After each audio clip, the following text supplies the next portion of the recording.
We all want life. We want a quality of life that really matters. Followers of Jesus wanted that too, so they left everything and followed him.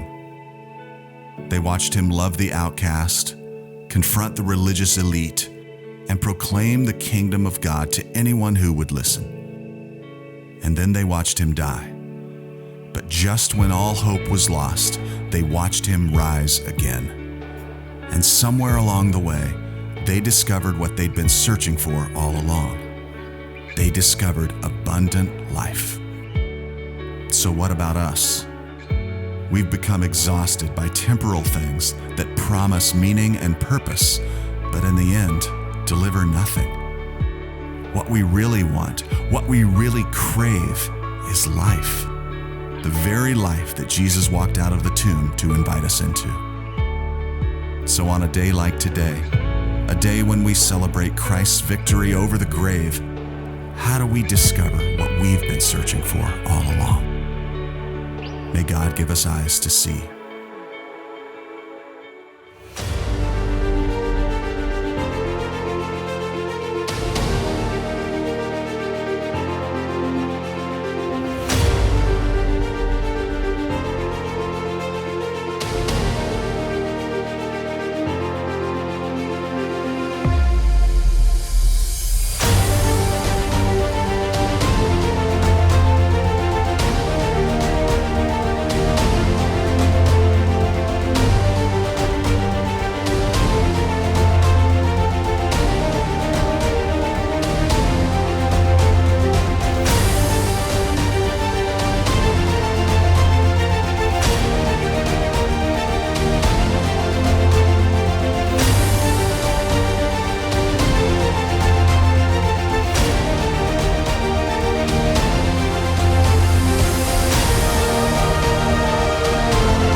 Mari, jemaat yang dikasihi Tuhan, kita akan bersama-sama memperkatakan apa yang dimaksud dengan Pentakosta ketiga dan Mazmur 91. Apa yang dimaksud dengan Pentakosta ketiga? 1. Pentakosta ketiga adalah pencurahan Roh Kudus yang dahsyat di zaman ini, melebihi yang terjadi di Asus Sastrit. 2. Pentakosta ketiga akan mengakibatkan penuaian jiwa yang terbesar dan yang terakhir sebelum Tuhan Yesus datang kembali. 3. Pentakosta ketiga akan membangkitkan generasi Yeremia, yaitu anak-anak muda yang dipenuhi Roh Kudus, cinta mati-matian kepada Tuhan Yesus, tidak kompromi terhadap dosa, dan akan bergerak untuk memenangkan jiwa.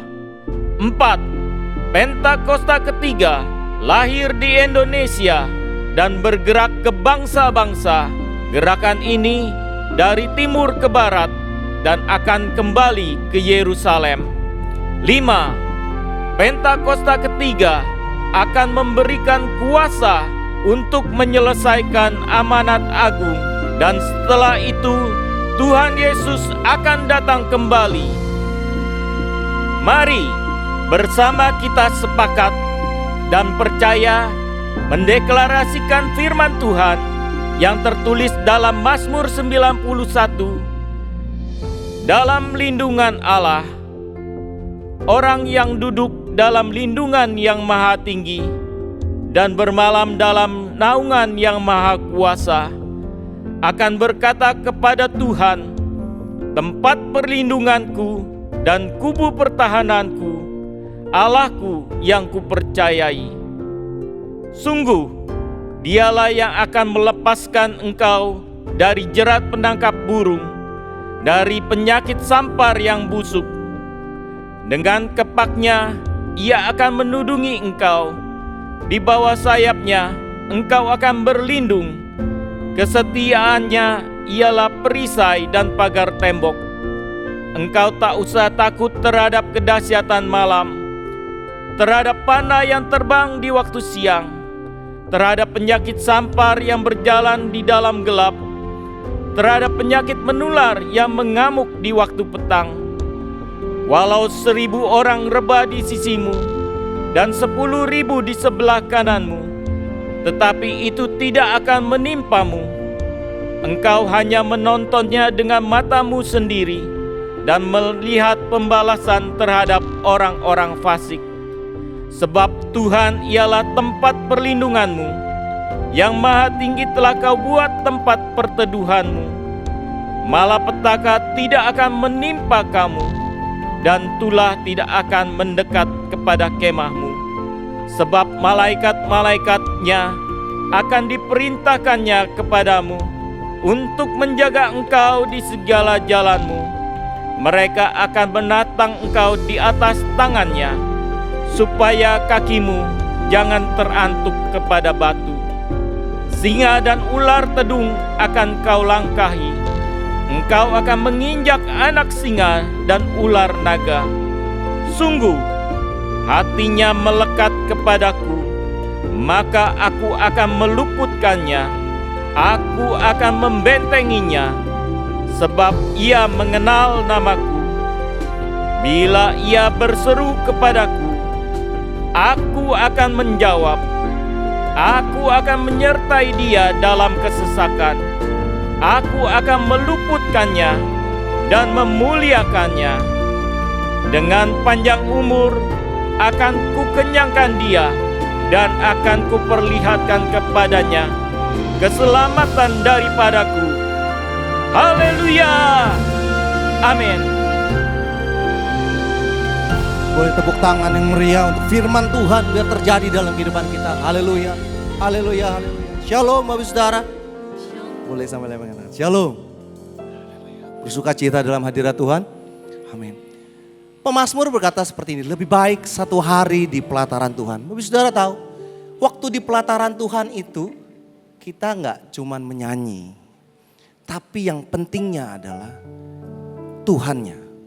Esensi sebuah ibadah adalah Tuhan. Jadi waktu kita berkumpul saat ini, kita ingin bertemu Tuhan, betul? Oleh karena itu, waktu kita ingin bertemu Tuhan, mari siapkan hati untuk kita bertemu dengan Dia. Dengan ucapan syukur, dengan nyanyian yang menyukakan hati Tuhan.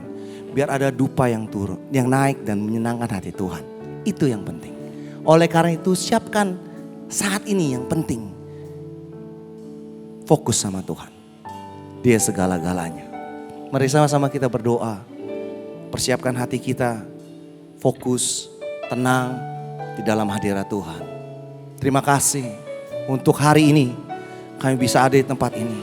Kami mau ingin hanya bertemu dengan Tuhan. Pribadi yang memberkati kami, yang menguatkan kami, yang menyembuhkan kami, yang melakukan segala perkara yang ajaib dalam hidup kami.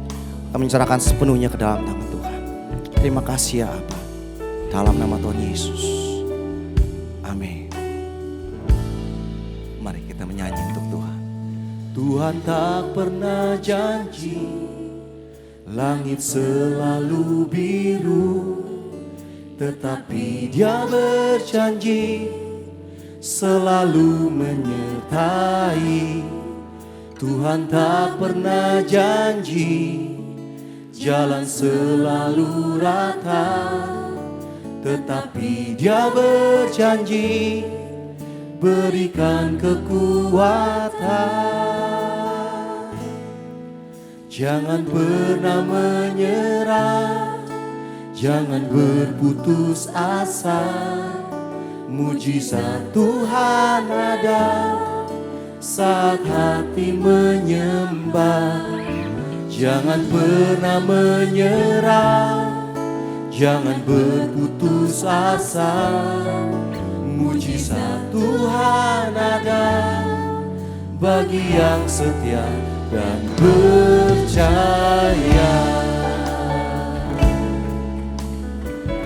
Bawa hati kami ya Tuhan menyembah-Mu.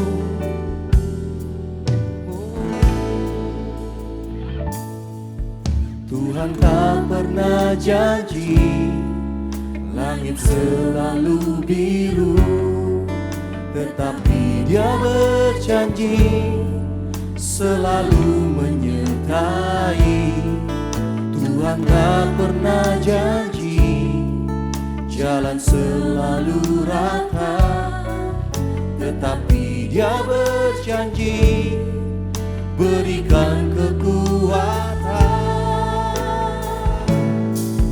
Jangan pernah menyerah, jangan berputus asa. Mujizat Tuhan ada saat hati menyembah. Jangan pernah menyerah, jangan berputus asa. Mujizat Tuhan ada bagi yang setia dan percaya. Jangan pernah menyerah, jangan berputus asa. Mujizat Tuhan ada saat hati menyembah.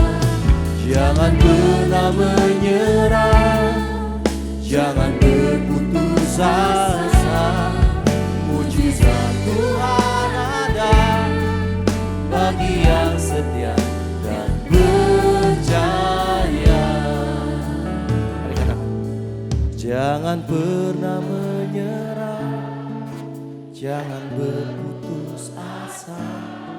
Mujizat Tuhan ada saat hati menyembah.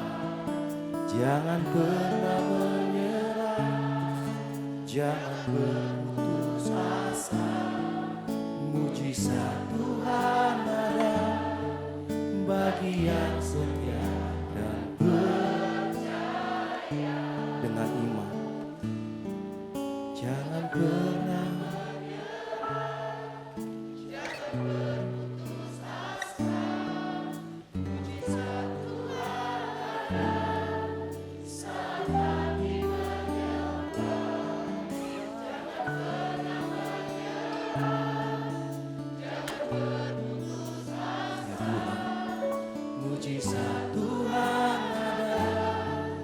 bagi yang setia dan percaya.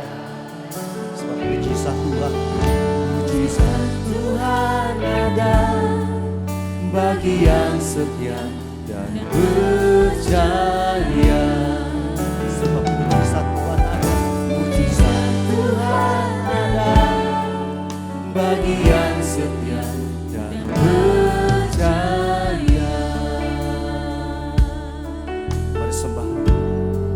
Ada Tuhan di tempat ini, Tuhan hadir jamamu, Dia hadir mengalir.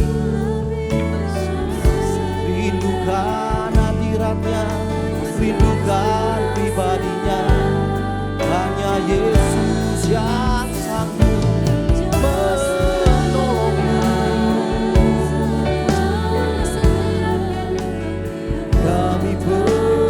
percaya, kami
Karala barala barala barala barala barala barala barala barala barala.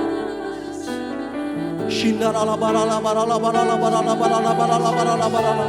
Sembah, bersekutu dengan Tuhan. Kami butuh Yesus.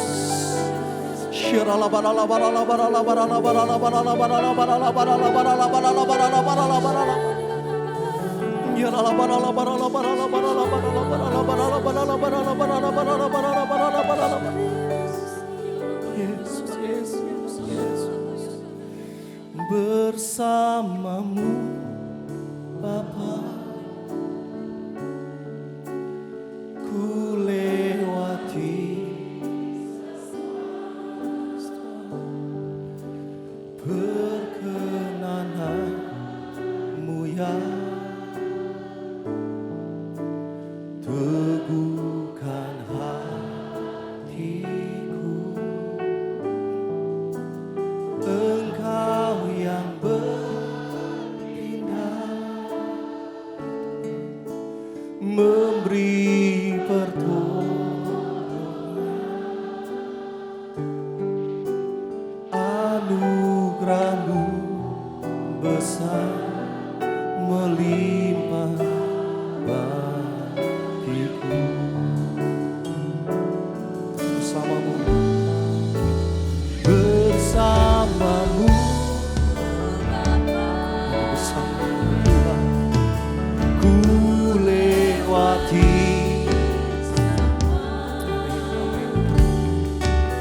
perkenanan, teguhkan hatiku.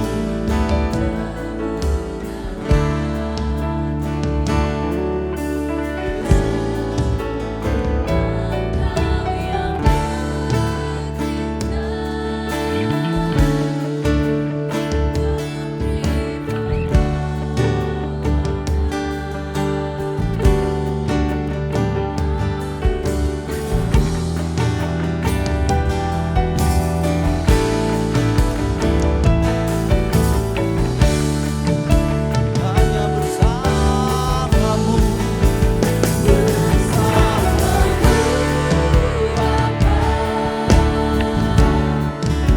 ku lewati semua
Mari yang terima anugerah Tuhan, kasih tepuk tangan yang lebih meriah lagi bagi Allah kita.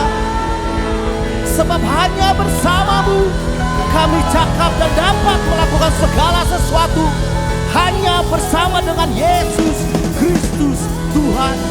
Yang beriman sama-sama katakan amin. Sekali lagi katakan amin. Tepuk tangan bagi Allah kita karena haleluya. Haleluya. Shalom. Sekali lagi shalom. Semuanya bersuka cita amin. Semua siap memuji Tuhan amin. Beri tepuk tangan buat Tuhan Yesus.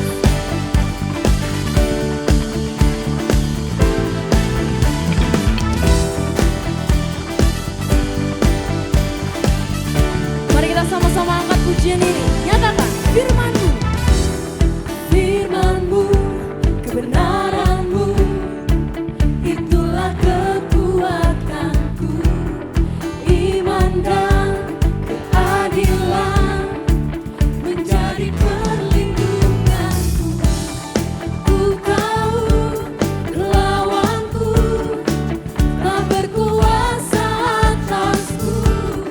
Di dalam nama-Mu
Yesus yang kita tinggikan, yang kita agungkan. Biar musuh gemetar atas nama Yesus. Nyanyikan dengan imanmu, Allah kita perkasa. Hey. Wah. Firman terangi jalanku, perisai iman di setiap waktu, lindungiku dari segala, tak pernah ku ragu, karena Dia bersama. Apakah setia menjaga dengan kuasa mulia.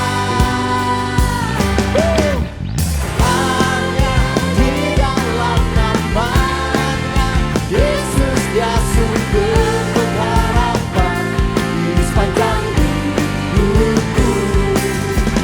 Hanya di dalam kuasa-Nya pasti bagiku selama-lamanya. Saya percaya jemaat bisa lebih semangat. Amin. Yesus hadir tengah kita. Mari sorakan nama Dia. Haleluya. Dalam kebenaran. Kebenaran yang bebaskan, selalu berikanku kekuatan hadapi segala tantangan. Tak pernah ku ragu, karena Dia bersamaku, setia menjaga dengan kuasa mulia. Hanya di dalam namanya Yesus, Dia sumber pengharapan di sepanjang hidupku. Hanya di dalam kuasa-Nya pasti tersedia kemenangan bagiku selama-lamanya. Hanya di dalam namanya Yesus, Dia sumber di sepanjang hidupku. Hanya di dalam kuasa-Nya pasti tersedia kemenangan bagiku selama-lamanya. Mari tepuk tangan. Haleluya. Sebab hanya di dalam nama Yesus, nama yang berkuasa. Hey. Dalam namanya ada pengharapan, sebab dalam kuasa-Nya, dalam namanya ada pengharapan, dalam kuasa-Nya Tuhan. Hanya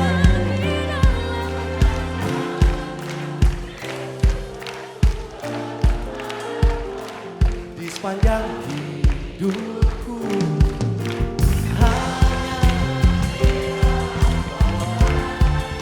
pasti tersedia bagiku selama-lamanya. Hanya di dalam namanya Yesus, Dia sumber pengharapan di sepanjang hidupku. Oh, oh. Hanya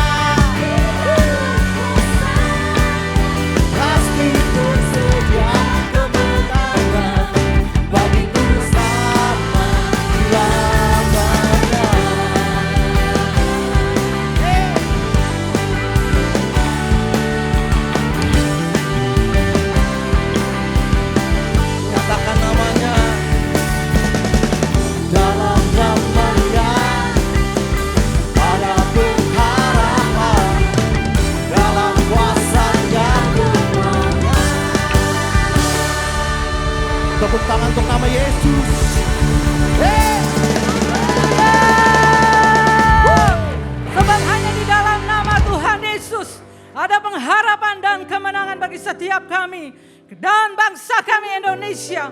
Kami mengangkat tangan kami untuk Indonesia. Damailah Indonesiaku, sejahteralah Indonesiaku, bersatulah Indonesiaku, majulah Indonesiaku.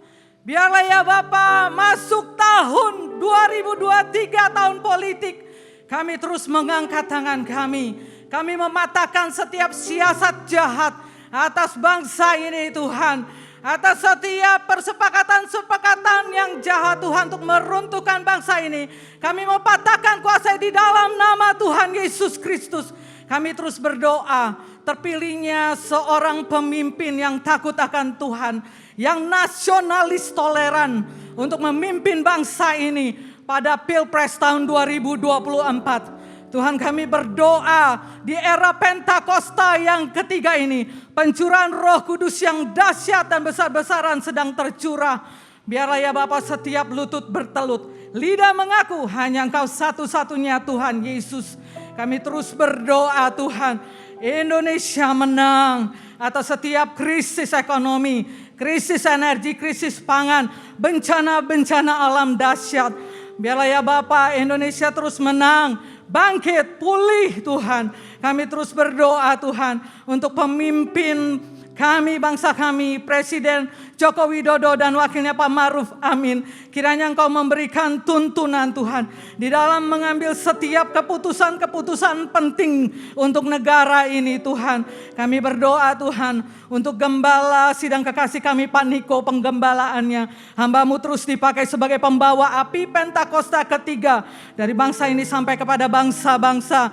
Menjadikan setiap kami umat yang bangkit. Jadilah pemenang. Terima kasih ya Bapa. Seluruh keluarga besar ada di dalam tangan perlindungan Tuhan yang sempurna. Kami mengangkat tangan kami berdoa untuk Gembala CK7 kami Dr. Rianto. Penggembalaannya Tuhan terus diurapi Tuhan kerinduannya untuk menjadikan setiap kami murid sejati. Umat yang layak dan berkemenangan di dalam Tuhan. Terus ya Bapak, sebagai seorang dokter spesialis Engkau berkati Tuhan. Sehingga setiap pasien-pasien yang dapat sembuhkan Tuhan. Bahkan mengenal Engkau sebagai Tuhan Juru Selamat pribadi Tuhan. Dan seluruh keluarga besarnya kami mau serahkan ke dalam tangan penyertaan perlindungan Tuhan yang sempurna. Kami berdoa Tuhan. Untuk bangkitnya generasi Yeremia di CK7. Di kota kami, di bangsa kami, bahkan sampai kepada bangsa-bangsa, generasi anak-anak muda yang sungguh-sungguh takut akan Tuhan.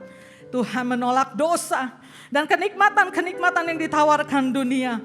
Berani hidup di dalam kekudusan. Pakai generasi ini Tuhan sebagai motor penggerak kebangunan rohani yang semakin lama semakin besar. Terima kasih ya Bapa. Mari setiap umat Tuhan yang percaya kita bersama-sama katakan amin.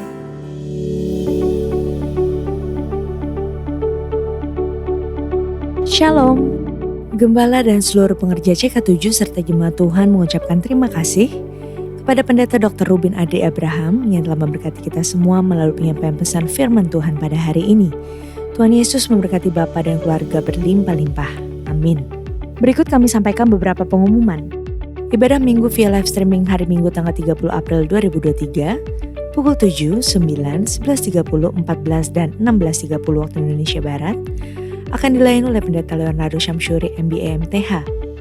Ibadah tayang ulang atau rerun yang dilakukan secara onsite untuk ibadah Mandarin Service, 2 PM yang Professional and Couple Service, 316 Youth English Ministry, ibadah Junior Church, serta King's Kid, ibadah anak berkebutuhan khusus di channel YouTube GBI PRJ CK7.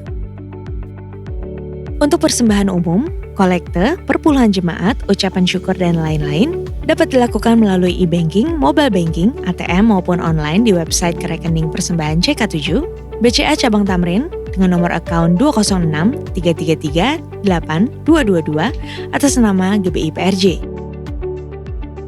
Ibadah onsite Minggu tanggal 30 April 2023 diadakan di GBI PRJ pukul 9, 11.30 dan 16.30 waktu Indonesia Barat, dilayani oleh PDM Teresia Cynthia Trita dari Reja SH.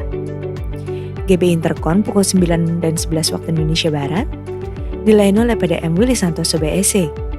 Pukul 16.30 waktu Indonesia Barat, dilayani oleh Pendeta Indarwanto Tarigan BE. GBI Alam Sutra Mall pukul 9 dan 11 waktu Indonesia Barat, dilayani oleh Pendeta Dr. Yanto Simkup MD PhD. Pukul 13 waktu Indonesia Barat, dilayani oleh PDP Hartono SE. Pukul 15 dan 17 waktu Indonesia Barat, dilayani oleh PDP Eradi Chandra. GBI PRJ Pluit pukul 9 dan 11 waktu Indonesia Barat, dilayani oleh PDP Tirsa Juliana Wibowo. GBI PRJ Mandarin pukul 9 waktu Indonesia Barat, dilayani oleh PDM Ari Kiswanto. GBI HCR pukul 9 waktu Indonesia Barat, dilayani oleh Pastor Randy Junaidi BSC. GBI St. Moritz pukul 9 dan 11 waktu Indonesia Barat, dilayani oleh Pendeta Robertus Purwadi SESPD. Pukul 13, 15 dan 17 waktu Indonesia Barat, dilayani oleh PDP Sudi Tandi. Ibadah Raya Onsite di atas disertai juga dengan ibadah pemuda dan anak secara onsite. Shalom, perkenalkan aku Molly. Molly mau kasih kabar gembira kalau tahun ini unit anak CK7 akan mengadakan acara CK7 Kids Crusade dengan tema Rise Up. Acara ini akan diadakan hari Sabtu tanggal 20 Mei 2023 dimulai jam 2 siang dan bertempat di Ballroom ICC lantai 10 Mall MGK Kemayoran, Jakarta Pusat. Daftar sekarang juga ya. Ini caranya. Langkah pertama, scan barcode pendaftaran. Isi data nama lengkap orang tua, nomor handphone, alamat email. Kemudian klik kirim kode. Kode akan muncul di email dan masukkan kode verifikasi kembali. Isi jumlah anak yang akan hadir dan isi data lengkap anak. Kemudian isilah sampai selesai dan submit. Setelah itu akan ada e-tiket berupa barcode di email terdaftar. Dan silahkan screen capture atau print barcode tersebut untuk dibawa saat registrasi ulang. Yuk, ajak teman-teman lainnya untuk sama-sama memuji, menyembah Tuhan, dan menerima lawatan Roh Kudus. Jangan sampai terlewat ya. Sampai jumpa, Tuhan Yesus memberkati. Sehubungan dengan libur nasional Hari Raya Idul Fitri, maka diinformasikan beberapa kegiatan gereja yang diliburkan yaitu Kantor OTP CK7 Wilayah Timur dan Barat mulai Jumat 21 sampai dengan 26 April 2023 dan aktif kembali hari Kamis 27 April 2023. Pelayanan jemaat hotline service 24 jam tetap jalan seperti biasa. Doa Fajar, Menara Doa, Kom dan Bible Study mulai hari Senin 17 sampai dengan 25 April 2023 dan aktif kembali pada hari Rabu 26 April 2023. Community of Love atau KUL mulai hari Senin 17 April sampai dengan 1 Mei 2023 dan aktif kembali Selasa 2 Mei 2023. Diinformasikan mulai hari Minggu 7 Mei 2023 akan ada penambahan jam ibadah onsite. Untuk di GBI PRJ menjadi pukul 7 penambahan ibadah di jam tersebut. Pukul 9, 11.30, pukul 14 2 PM service, pukul 16.30 waktu Indonesia Barat. GBI Intercon menjadi pukul 7 penambahan ibadah di jam tersebut. Pukul 9, pukul 11, pukul 16.30 waktu Indonesia Barat. GBI PRJ Pluit menjadi pukul 9, pukul 11, pukul 13 penambahan jam ibadah di jam tersebut. Kami mengajak Bapak Ibu untuk dapat mengikuti kembali ibadah onsite bersama-sama dan merasakan hadirat Tuhan melalui pujian penyembahan dan mendengarkan firman Tuhan secara langsung. Untuk info kesempatan melayani, bergabung di GBA atau Gemar Baca Alkitab, That's for Life Indonesia, pendaftaran baptisan selam, Bible Study, pemberkatan nikah dan lain-lain, dapat dilihat di website www.gbiprj.org atau follow Instagram @gbiprj. Sekian pengumuman pada hari ini. Terima kasih atas perhatian Bapak Ibu sekalian. Tuhan Yesus memberkati. Terima kasih Tuhan Yesus. Kami datang hari ini bukan sekedar rutinitas, tapi hari ini datang Tuhan Yesus karena kami rindu untuk memberikan yang terbaik buat Tuhan Yesus. Terima kasih Tuhan, terima kasih.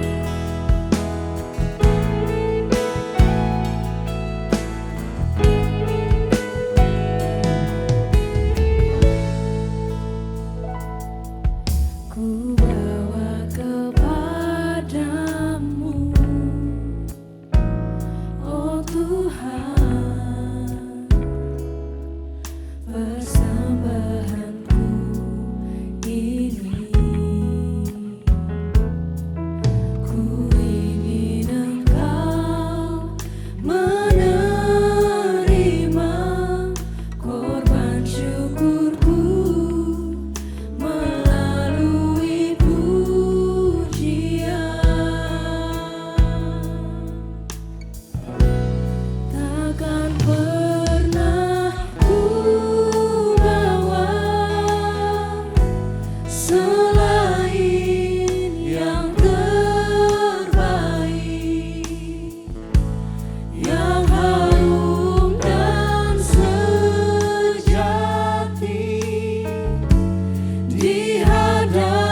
Shalom Jemaat GBI PRJ CK7 yang saya kasih di dalam Tuhan Yesus Kristus. Senang sekali saya Pendeta Ruben Adi Abraham bisa menyapa Anda dalam ibadah online ini. Saya tentu berterima kasih kepada Gembala Jemaat Bapak Pendeta Dr. Yanto Simko Putra yang telah memberikan kesempatan untuk saya bisa membagikan firman. Baiklah, pada hari ini saya akan menyampaikan firman Tuhan dengan judul Mengatasi Stres. Dalam Mazmur 42 ayat 2-6, firman Tuhan berkata demikian. Seperti rusa yang merindukan sungai yang berair, demikianlah jiwaku merindukan Engkau ya Allah. Jiwaku haus kepada Allah yang hidup. Bilakah aku boleh datang melihat Allah? Air mataku menjadi makananku siang dan malam. Karena sepanjang hari orang berkata kepadaku, di mana Allahmu? Inilah yang hendak ku ingat sementara jiwaku gundah gulana. Bagaimana aku berjalan maju dalam kepadatan manusia, mendahului mereka melangkah ke rumah Allah dengan suara sorak-sorai dan nyanyian syukur dalam keramaian orang-orang yang mengadakan perayaan. Mengapa engkau tertekan, hai jiwaku, dan gelisah di dalam diriku? Berharaplah kepada Allah, sebab aku akan bersyukur lagi kepadanya, penolongku dan Allahku. Amin. Saudara, pertama kita harus memahami stres itu apa. Kita sedang hidup dalam dunia yang penuh dengan tantangan. Kita menghadapi bermacam-macam masalah dan itu bisa menyebabkan orang menjadi stres. Apa sih stres itu? Stres adalah tekanan fisik dan mental yang dirasakan karena kita harus menyesuaikan diri terhadap suatu keadaan atau menyesuaikan diri terhadap suatu perubahan. Misalnya, kalau saudara pindah rumah, ketemu dengan tetangga-tetangga baru, itu bisa menimbulkan rasa stres. Karena kita juga berpikir apakah kita akan betah di sana atau tidak. Apalagi pindah keluar kota, keluar negeri, tingkatan stresnya mungkin lebih tinggi. Saudara memiliki pekerjaan yang baru, ketemu dengan teman-teman sekantor yang sama sekali berbeda dengan pekerjaan yang lama. Ini juga bisa menimbulkan stres. Apakah saya bisa cocok dengan orang itu atau tidak? Nah, tetapi stres itu ada dua macam. Ada stres yang positif, eustress namanya. Tetapi kebanyakan orang bermasalah karena stres yang negatif, yaitu distress. Saya ambil contoh ya, stres yang positif. Kalau saudara diwawancara untuk diterima dalam sebuah pekerjaan, pasti kan ada stresnya. Tetapi kalau saudara menghadapinya dengan baik, apalagi kalau diterima dalam pekerjaan itu, wah syukur. Atau contoh yang lain, saudara memberi kesaksian di depan umum. Wah, itu akan membuat kita stres. Suara kita mulai terbata-bata, kita mulai blank. Apalagi kalau saudara harus menyampaikan renungan ataukah firman Tuhan. Ya, dengar orang khotbah gampang, ngeritik orang khotbah lebih gampang. Coba saudara yang khotbah, itu bisa stres sendiri. Nah, saudara-saudara, tetapi ini adalah stres yang baik, dalam arti itu akan mengembangkan kemampuan kita. Tetapi kalau stres yang buruk itu disebabkan karena banyak hal, misalnya pekerjaan yang bertumpuk-tumpuk, uang kita yang kurang, kesehatan makin lama makin menurun, itu bisa menyebabkan distress dalam kehidupan kita. Nah, apa yang akan menjadi efek negatif daripada stres itu? Yang pertama, stres akan mempengaruhi kita secara fisik. Tubuh jadi lemah, sakit-sakitan, insomnia, nggak bisa tidur, gelisah saudara, bahkan bisa sakit beneran. Saya ingat satu kali ada seorang yang datang kepada dokter, dia bilang, dokter bisa kasih resep nggak buat saya? Saya ini susah tidur. Dokter bilang, oke, bisa saya kasih resep, tapi cara alami dulu deh ya. Kamu kalau malam tidur, caranya gini. Kamu ngomong di dalam hati 1 sampai 10, pikiran kamu pusatkan pada satu titik. Jadi kalau kamu mau bicara lambat, 1, 2, 3, 4, 5. Maka saya yakin pada hitungan ke-7, 8 atau sebelum 10 kamu sudah tidur. Oke, saya coba dulu dokter ya. Saudara, minggu depan dia datang lagi, saya udah coba dokter. kelihatannya cukup berhasil. Begitu saya ngomong 1 sampai 5 udah ngantuk, 6 sangat ngantuk, 7 ngantuk banget. Tapi begitu 8 bangun lagi, seger lagi. Saya ulangi sampai 7 udah sangat ngantuk, 8 bangkit lagi. Loh, dokternya sekarang bingung. Lah kamu ini pekerjaannya apa? Oh, saya petinju, dokter. Oh, pantesan. Soalnya kalau petinju begitu 8 gak bangun, maka dinyatakan KO, saudara sekalian. Nah, ini adalah orang yang rupanya mengalami stres juga. Dan yang berikutnya secara mental, orang yang stres itu seringkali kurang sabar, marah-marah, ngamuk begitu. Gampang tersinggung, peka sekali. Biasanya sih orangnya ramah, baik, tapi karena stres itu, jadi sensitif. Ya, gampang sekali gelisah di dalam hatinya dan seringkali lupa. Aduh, tadi saya udah minum vitamin belum ya? Minum obat atau belum ya? Lihat kacamata saya enggak? Padahal kacamatanya lagi dipakai terus ditaruh di dekat kepalanya.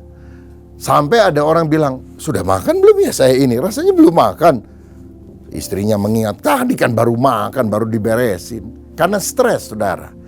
Dan yang berikutnya adalah stres juga bisa mengakibatkan efek negatif secara rohani. Orang yang stres, banyak masalah, kadang-kadang malas bersaat teduh.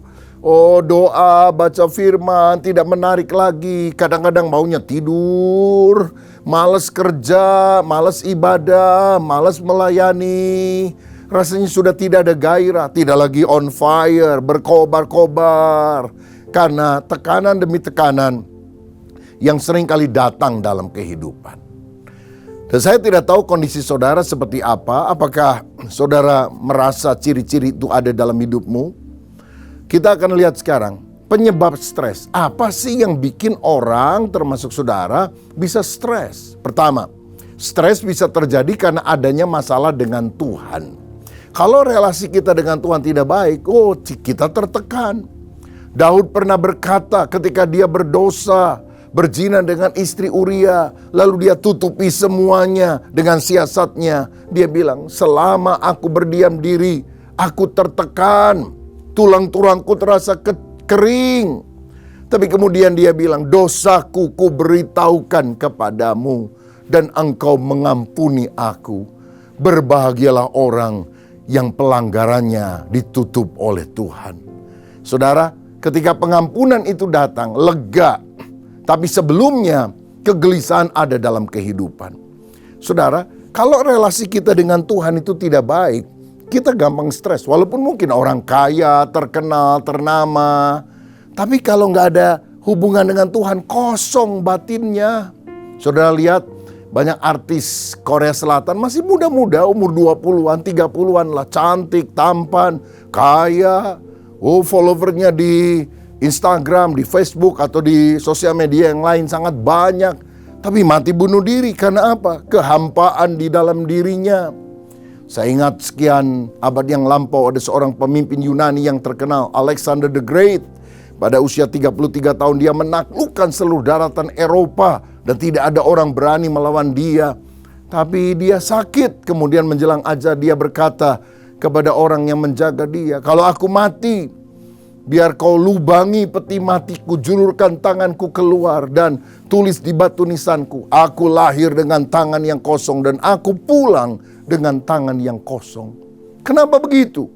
Karena tanpa Tuhan di dalam hidup kita, hati kita hampa, hati kita merana. Saudara, karena itu isilah batinmu dengan relasi yang baik dengan Tuhan. Hatimu tidak bisa dipenuhkan dengan sukacita kalau hanya diisi dengan benda-benda duniawi. Uang yang banyak, rumah yang gede, mobil yang bagus, liburan ke mancanegara. Izinkan Tuhan menjadi pribadi yang terpenting dalam hidup saudara. Yang kedua, stres juga bisa disebabkan karena ada masalah dengan orang lain. Suami istri berantem, ya, atau anak berantem sama orang tua, berantem sama mertua, ya jelas bisa stres. Aduh, rasanya sumpah, tertekan. Karena itu kita penting sekali menjalin hubungan yang baik dengan orang lain. Punya soft skill, human relation yang baik. Ada seorang bernama Dale Carnegie pernah berkata bahwa sukses itu 15% ditentukan oleh kemampuan teknis, oleh IQ. Tetapi 85% keberhasilan seseorang ditentukan dari kemampuannya menjalin hubungan dengan orang lain. Kalau kita punya banyak relasi, maka kesuksesan akan terjadi. Dan kita juga akan bahagia. Ingat rumus ini, 1 musuh terlalu banyak, 1000 teman terlalu sedikit. 1 musuh bisa membuat saudara makan tidak enak, tidur tidak nyenyak. Lagi makan tidak bisa tidur, lagi tidur tidak bisa makan. Ya memang benar seperti itu kan. Nah karena itu mari kita belajar hidup rukun, berdamai. Terutama di dalam keluarga kita. Ibu Teresa dari Kalkuta, India, seorang wanita saleh yang melayani banyak orang-orang miskin, pernah ditanya oleh seseorang, "Ibu, bagaimana caranya kita mewujudkan perdamaian dunia?" Dia bilang, "Pulang ke rumahmu, kasihi keluargamu, maka dunia akan berdamai." Karena memang saudara sekalian, keributan di dalam skala yang lebih luas itu dimulai dari keributan di dalam keluarga. Kalau keluarga rukun, lingkungan rukun, tempat pekerjaan rukun, masyarakat rukun, dunia juga akan rukun. Mari kita belajar hidup berdamai dengan orang lain. Kalau kita benci, jengkel, dendam, punya musuh, gelisah hidup kita, stres. Tapi kalau kita rukun, saling mengasihi, wah, hidup ini akan sangat indah. Dan kesanalah Tuhan akan memberitakan berkat kehidupan sampai selamanya. Yang ketiga, orang bisa stres karena ada masalah dengan diri sendiri. Misalnya orang yang suka berpikiran negatif, negative thinking, itu seringkali stres. Lihat ada orang yang ketok pintu malam-malam, tok tok tok, siapa ya? Jangan-jangan maling, jangan-jangan maling. Gelisah di dalam. Tiba-tiba anak teriak, "Ma, tolong dibuka. Itu saya tadi pesan melalui online, pizza." Oh, yang nganter makanan toh. Saudara, kadang-kadang negatif terlalu berlebihan sangat merugikan diri. Orang yang minder, rendah diri, itu juga cenderung stres, ya. Atau khawatir, pesimistis, curigaan. Orang ngobrol-ngobrol di sudut ruangan waktu kita lewat, wah, jangan-jangan jelek-jelekin saya. Loh, padahal apakah kita ini pusat alam semesta sehingga setiap kali orang bicara pasti ngomong-ngomongin kita? Nah itu kan masalah kita dengan diri sendiri. Kalau saudara ya berantem sama si A, berantem sama si B, mungkin si B salah. Berantem sama si C, mungkin si C salah. Tapi kalau saudara berantem sama A, B, C, D, E, F, G, H sampai Z, ya koreksi diri dong. Mungkin engkau yang bermasalah dengan dirimu sendiri. Jangan suka curigaan sama orang lain. Rugi kita. Saya ingat satu kali ya seorang suami malam-malam terkejut karena mungkin jam 2 dini hari gitu lah. Ada bunyi dari handphone istrinya, ada SMS kelihatannya yang masuk. Lalu waktu dia baca, saudara, dia kaget karena tulisannya beautiful. Wah, kurang ajar, ada yang ganggu istri saya, goda malam-malam. Siapa ini orang? Dia bangunkan istrinya. Bangun. Ayo, ngaku, siapa ini orang yang berani bilang kamu beautiful? Ayo. Istrinya juga bingung malam-malam, sambil ngantuk-ngantuk dia lihat. Lalu dia pukul pundak suaminya. Lain kali jangan nuduh-nuduh ya. Ini bukan beautiful tahu, baterai full. Rupanya dia punya aplikasi, saudara. Kalau lagi nyarger, baterainya udah full, maka bunyi supaya segera baterainya dicabut. Nah ini kan gara-gara curiga. Saudara, yang keempat sekarang, apa sih penyebab stres? Masalah lain. Masalah pekerjaan yang berat. Penghasilan kurang, pekerjaan numpuk. Masalah keuangan, mesti bayar listrik, bayar tempat tinggal, bayar uang sekolah anak. Tetapi pemasukan sangat terbatas. Bisa stres. Deadline waktu, kerjaan numpuk. Besok harus selesai. Waduh, sekarang masih banyak yang harus dikerjakan. Stres, sakit perut, saudara. Mahasiswa juga sama. Waduh, ada paper yang harus dikerjakan, belum selesai. Waduh, bisa stres. Tapi saya lihat ya masalahnya kalau mahasiswa itu. Biasanya banyak mahasiswa itu sistemnya SKS, sistem kebut semalam. Jadi kalau kita kasih tugas kepada mahasiswa, 3 bulan selesainya malam terakhir. 2 bulan, malam terakhir juga dia bikin. 2 minggu, malam terakhir juga dia bikin. Lah makanya saya kalau kasih tugas sama mahasiswa teologi udah nggak lagi 3 bulan ya. Udah 2 minggu aja, sama aja mau 3 bulan 2 minggu dikerjakannya hari-hari terakhir. Saudara-saudara, jadi orang bisa stres karena deadline, karena masalah waktu.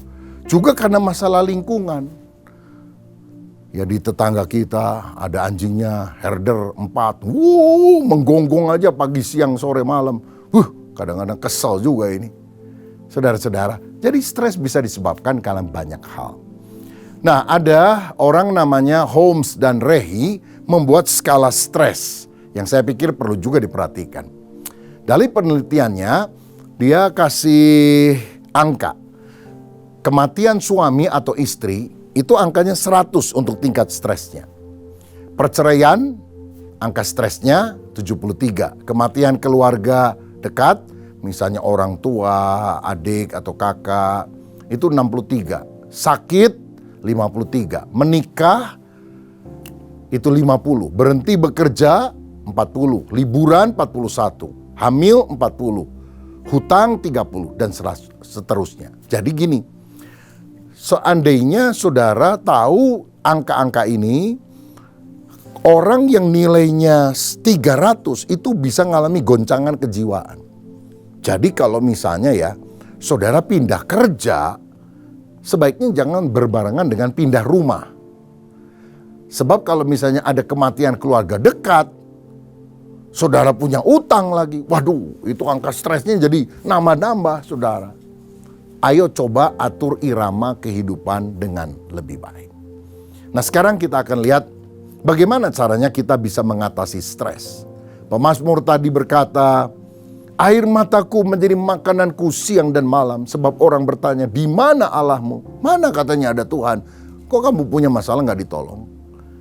Tapi dia berkata, mengapa engkau tertekan hai jiwaku? Berharaplah kepada Tuhan. Sebab aku akan bersyukur lagi kepada Dia, Allahku penolongku. Saudara, kita harus berani berkata kepada jiwa kita, diri kita, jangan stres. Mengapa tertekan? Berharap sama Tuhan. Tuhan sanggup memberikan pertolongan. Jadi, kunci sederhana untuk kita mengatasi stres. Yang pertama, pelihara kondisi tubuh kita. Caranya gimana? Belajar rileks. Jangan terlalu tegang dalam hidup ini.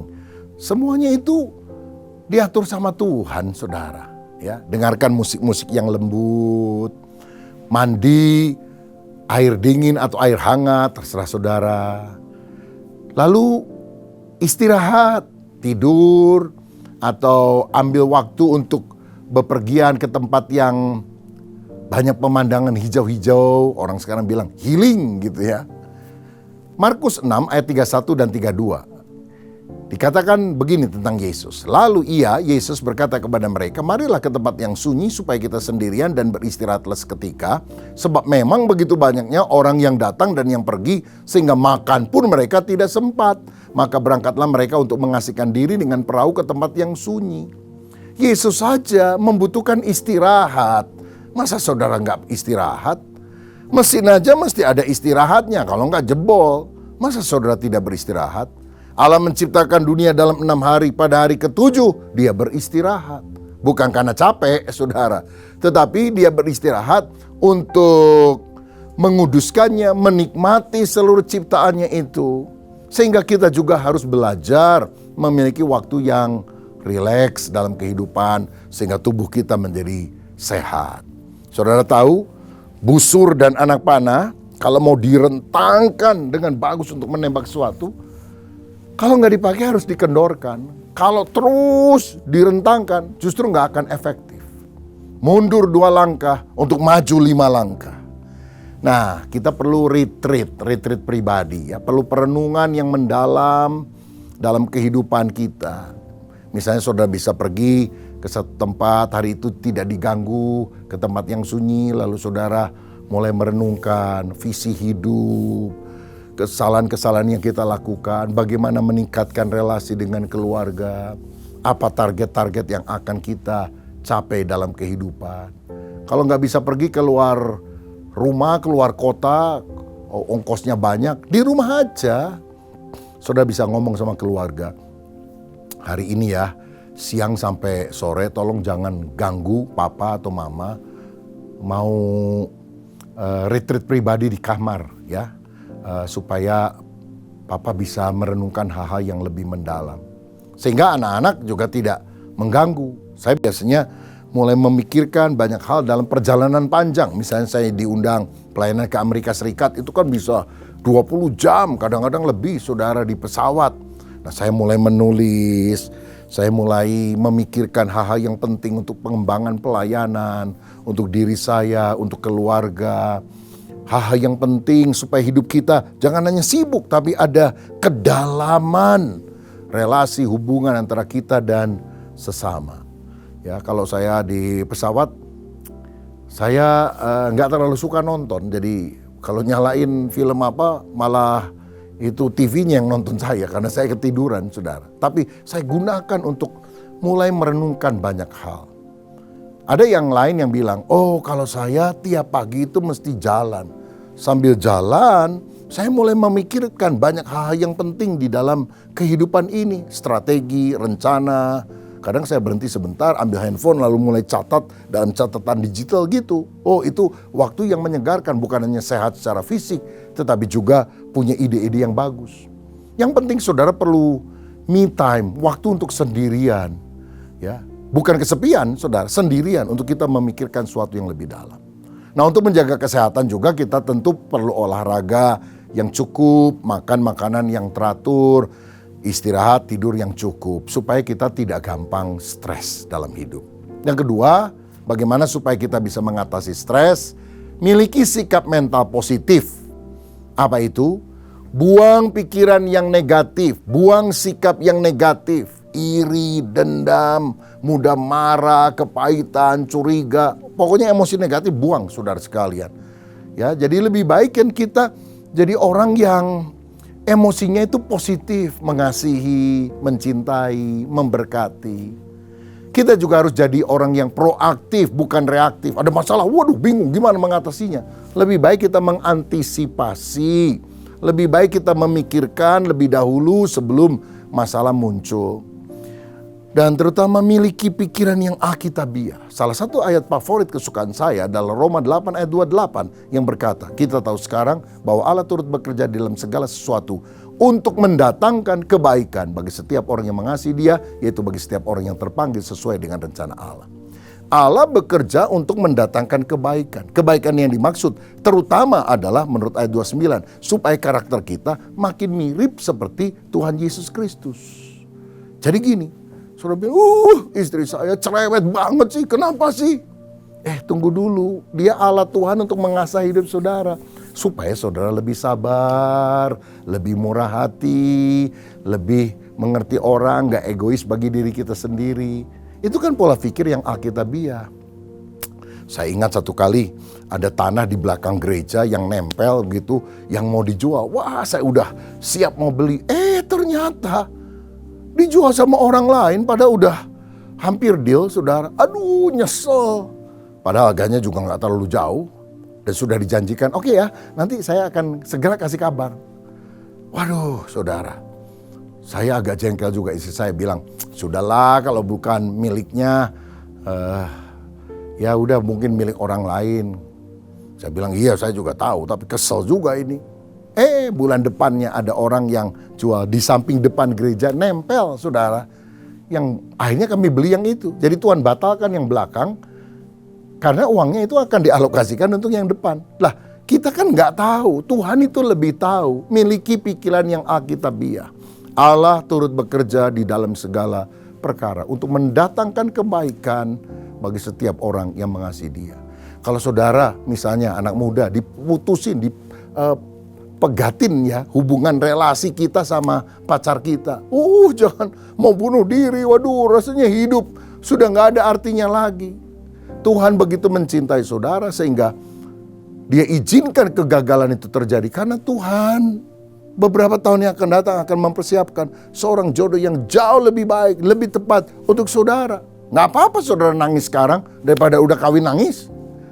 nangisnya sekarang. Tapi akhirnya engkau akan bilang, aduh aku bersyukur. Untung saya nggak kawin sama orang itu. Celaka kalau saya kawin sama dia. Nah ini kan Tuhan bekerja mendatangkan kebaikan. Saudara, miliki mentalitas yang sehat. Bahkan ketika kegagalan terjadi, putus pacar dan sebagainya. Belajar juga menyukai humor-humor sehat. Ya, hidup ini sudah banyak tantangannya, jangan dibikin susah. Alkitab bilang hati yang gembira adalah obat yang manjur. Tapi semangat yang patah mengeringkan tulang. Ayo belajar melihat nilai-nilai yang positif dalam hidup, humor sama teman ya. Bukan humor yang jorok saudara sekalian, tapi humor yang sehat, segar, sukacita. Sukacita dari Tuhan itu kekuatan kita. Jangan kita hidup sehari-hari kalau mau ke gereja wajahnya suram. Dengar khotbah tampangnya seram. Gitu, waduh. Sukailah humor yang sehat. Lalu ingatlah pertolongan Tuhan dan berdoalah kepada Dia. Kalau engkau lagi gundah gulana, ingat Tuhan, berdoa kepada Dia, curahkan isi hatimu kepada Tuhan. Agar stresmu diangkat, diganti dengan kekuatan batin yang luar biasa. Ratapan 3 ayat 19-23 berkata demikian. Ingatlah akan sengsaraku dan pengembaraanku, akan ipu dan racun itu. Jiwaku selalu teringat akan hal itu dan tertekan dalam diriku. Tetapi hal-hal inilah yang kuperhatikan, oleh sebab itu aku akan berharap. Tak berkesudahan kasih setia Tuhan, tak habis-habisnya rahmat-Nya, selalu baru tiap pagi, besar kesetiaanmu. Saudara mau jadi orang yang paling malang di dunia, pikirkan masalahmu sendiri, pikirkan dirimu sendiri.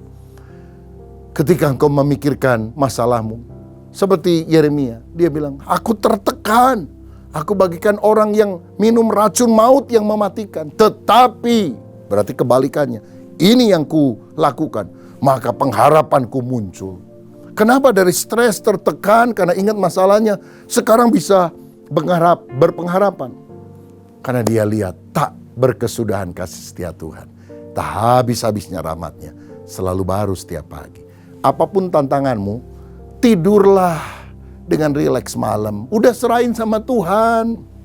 Tuhan masih bisa bekerja waktu saudara tidur. Besok ada berkat baru yang Tuhan berikan. Selagi kita bangun pagi, ada matahari, ada berkat baru yang Tuhan berikan. Kesusahan sehari cukup untuk sehari. Jangan dipikirin terus. Ingat Tuhan beserta dengan kita. Dan yang terakhir, mulai perhatikan dan layani orang lain. Jangan hanya memikirkan diri sendiri dengan masalahnya.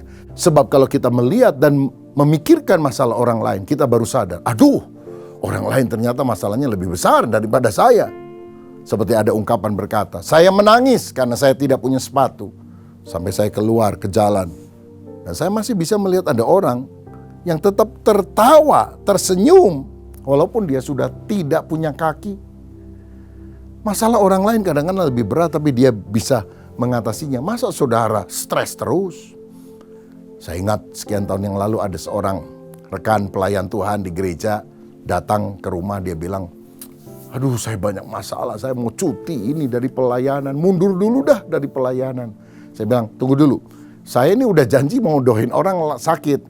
Gini ya deh, kamu bawa kendaraan gak? Gimana kalau saya ikut kendaraan kamu, kita kunjungi ya? Karena dia pelayan Tuhan juga saudara. Kita kunjungi, nanti setelah saya doakan, nah kita bisa pulang ngobrol lebih panjang. Ya udah, saya juga pas nggak ada acara. Saya kunjungi rumah yang pertama, saya teguhkan jemaat yang sedang punya problem. Teman saya diem aja saudara sekalian. Ya, tapi setelah selesai doa, tuan rumah tanya, gimana Pak kabarnya? Ya begitulah, masalah sih banyak ya, tapi ya kita harus berharap sama Tuhan lah. Ya jawaban standar gitu saudara. Lalu orang itu anggota keluarganya bilang, Pak, sebelah rumah kita ini ada 2 keluarga yang deket ya rumahnya. Lagi sakit dua-duanya. Gimana kalau dikunjungi Pak? Oke. Jadi kita jalan kaki karena rumahnya deket saudara sekalian. Rumah kedua saya kunjungi. Lalu kemudian saya doakan. Lalu orang itu tanya sama teman saya pelayan Tuhan ini, gimana? Pak ya, kita ini memang bisa punya masalah. Tapi jangan nyerah, setan itu kurang ajar. Ingin membuat kita down, kita harus bangkit. Kita harus perhatikan kemurahan Tuhan. Pasti Tuhan akan memberikan kemenangan bagi kita. Saya jadi bingung juga kok dia yang kasih nasihat begitu. Rumah ketiga saya hampir gak dikasih kesempatan ngomong. Ini teman saya bersaksi, cerita menguatkan. Dan setelah selesai, silakan Pak Pendeta berdoa. Jadi saya tugasnya berdoa aja. Waktu di kendaraan saya tanya, gimana? Masih mau lanjut? Ngobrol lagi soal rencana cuti pelayanan? Oh tidak usah. Saya gak jadi deh cuti pelayanan. Loh kenapa? Saya sudah kuat. Loh kenapa dia tadinya lemah?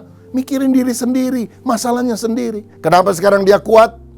Karena dia mulai memikirkan, ternyata ada orang-orang yang lebih sulit masalahnya, tapi mereka masih bisa bertahan. Saudara, kalau engkau terlalu selfish, memikirkan diri sendiri, masalahmu, persoalanmu, tangisanmu, keluhanmu, engkau makin tertekan. Ingat Tuhan yang besar, perhatikan, layani orang-orang lain yang ada di sekitar kita. Saya percaya, stres akan diubah menjadi kemantapan hati, keyakinan. Dan kalau saudara sungguh berdoa, mujizat masih terjadi, doamu masih dikabulkan oleh Tuhan, masih ada Tuhan yang bisa memberikan kemenangan bagimu. Saudara, bangkit, jadi pemenang, jangan kalah, percaya Tuhan adalah pengharapan kita. Haleluya, amin. Saya mau berdoa kalau ada di antara saudara yang sekarang punya beban, tantangan, sehingga kau rasa tertekan, stres, bahkan depresi. Saya mau berdoa, biar urapan Tuhan mengalir dalam kehidupanmu.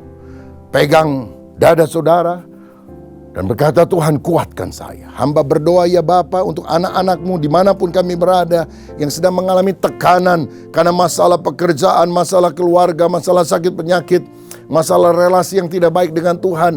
Apapun penyebabnya, kami berdoa dalam nama Yesus. Kami mau memandang kepada Kristus dan kami percaya dalam Yesus ada mujizat, dalam Yesus ada harapan, dalam Yesus ada jawaban. Terima mujizat, terima kesembuhan, terima pertolongan, terima kuasa. Dan biar hati kami yang gundah gulana, diam, tenanglah. Biar keteduhan hati yang berasal dari Roh Kudus mengalir dalam hidup kami. Sehingga tubuh, jiwa, dan roh kami, fisik, mental, spiritual, sehat, kuat. Karena Tuhan beserta dengan kami. Berkat atas kami dalam nama Tuhan Yesus Kristus. Haleluya. Amin. Tuhan Yesus memberkati saudara. Terimalah berkat yang berlimpah-limpah dari Allah Bapa, kasih karunia di dalam anaknya yang tunggal, Yesus Kristus, persekutuan yang manis dengan Roh Kudus menyertai kita mulai saat ini, sampai Tuhan Yesus datang kembali untuk kedua kalinya, menjemput kita di awan-awan yang permai, bahkan untuk selama-lamanya. Semua yang percaya katakan amin. Tuhan memberkati saudara-saudara sekalian, and God bless you all.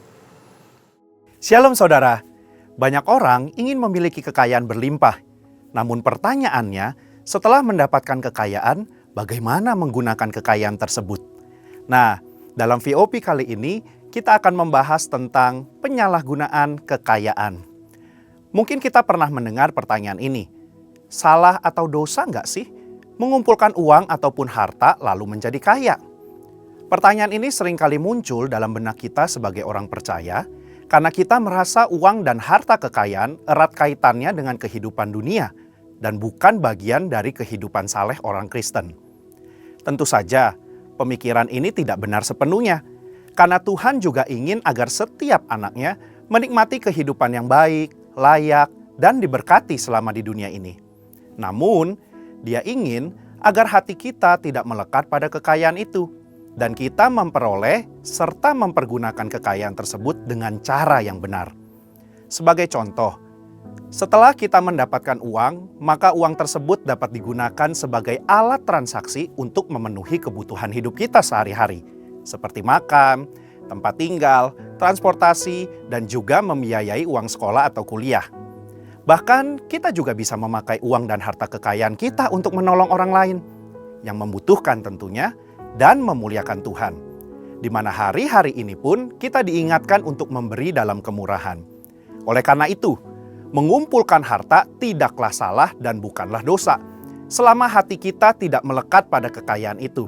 Dan kekayaan itu diperoleh serta digunakan dengan tujuan yang benar, berguna, dan bertanggung jawab. Kita dapat melihat tokoh-tokoh Alkitab seperti Abraham, Ishak, Yakub, Yusuf dari Arimatea, dan Lydia pedagang kain ungu dari Tiatira juga adalah orang-orang yang diberkati dengan kekayaan. Artinya, Tuhan tidak melarang kita menjadi kaya. Namun Alkitab melarang orang percaya memperoleh kekayaan dengan cara yang tidak halal dan menyalahgunakan kekayaan tersebut. Di dalam Yakobus 5 ayat 1-6, Yakobus mengecam orang-orang kaya pada saat itu karena mereka menyalahgunakan kekayaan. Mereka bertindak sewenang-wenang terhadap orang-orang yang bekerja pada mereka dan hanya memperkaya diri tanpa mempedulikan kepentingan orang lain. Kekayaan menjadi tujuan hidup mereka, dan ini merupakan gambaran cinta akan uang, di mana karena seorang ingin kaya, ia menghalalkan segala cara demi memperoleh kekayaan itu dan menggunakannya untuk kepuasan diri. Menurut Yakobus 5 ayat 1-6, ada 3 dosa atau kesalahan yang dilakukan oleh orang-orang yang memiliki kekayaan. Yang pertama, menahan upah. Tindakan menahan upah merupakan tindakan yang tidak seharusnya dilakukan oleh orang yang diberkati Tuhan dengan kekayaan. Dalam Yakobus 5 ayat yang keempat, orang-orang yang kaya tidak membayar upah buruh sebagaimana yang telah disepakati menurut nilai dan waktunya. Orang-orang ini menahan upah dengan cara yang curang. Mereka terus memperkaya diri dengan cara menindas buruh mereka sendiri. Mereka tidak mempedulikan hukum Tuhan tentang orang upahan, dan ini adalah dosa. Yang kedua, menggunakan kekayaan untuk kepuasan daging. Yakobus 5 ayat 5 menggambarkan bagaimana orang-orang yang telah menerima kekayaan menggunakannya untuk hidup mewah, berfoya-foya, serta memuaskan keinginan hati dan daging mereka. Tentu saja, ini bukanlah tujuan yang dikehendaki oleh Tuhan dan merupakan suatu dosa. Sekalipun kekayaan itu diperoleh dengan cara halal, kita tidak boleh menggunakannya untuk kepuasan diri sendiri. Di sini, Yakobus tidak melarang orang percaya menjadi kaya karena berkat Tuhan. Tetapi kekayaan yang berlimpah itu harus digunakan untuk rencana dan kehendak Tuhan serta memuliakan Tuhan. 3. Menguasai pengadilan. Yakobus 5 ayat 6 memberikan gambaran bagaimana orang-orang yang dengan kekayaan mereka ikut mengadili, menghukum, dan bahkan membunuh orang benar yang tidak dapat melawan.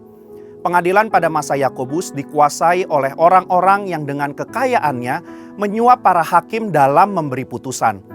Para buruh yang benar tetapi miskin dikalahkan dengan putusan yang tidak adil dan mereka tidak dapat melawan kembali. Selanjutnya dalam Yakobus 5 ayat 1-3 terdapat konsekuensi bagi orang-orang yang mempergunakan kekayaan dengan cara yang tidak benar. Yang pertama, mereka mengalami kesengsaraan. Yang kedua, lenyapnya kekayaan mereka. Dan yang ketiga, rusaknya watak mereka sendiri. Sebagai kesimpulan, Tuhan tidak melarang kita menjadi kaya. Namun jangan sampai kita memperoleh kekayaan dengan cara yang salah dan bahkan menyalahgunakan kekayaan tersebut. Di sini kita diminta untuk memperoleh kekayaan dengan cara yang benar, tidak menindas dan merampas hak orang, serta tidak menghalalkan segala cara. Setelah kita mendapatkan kekayaan tersebut, marilah kita pergunakan untuk memberi dengan murah hati kepada sesama dan memuliakan Tuhan, bukan untuk kepentingan diri sendiri. Biarlah kita menjadi orang-orang yang dipercayakan harta kekayaan dari Tuhan dengan tetap melakukan kehendak-Nya serta memuliakannya lewat kekayaan kita. Saudara, untuk penjelasan lengkapnya dari tim teologi kami, mari buka link yang ada di atas atau scan QR code yang tersedia. Tuhan Yesus memberkati.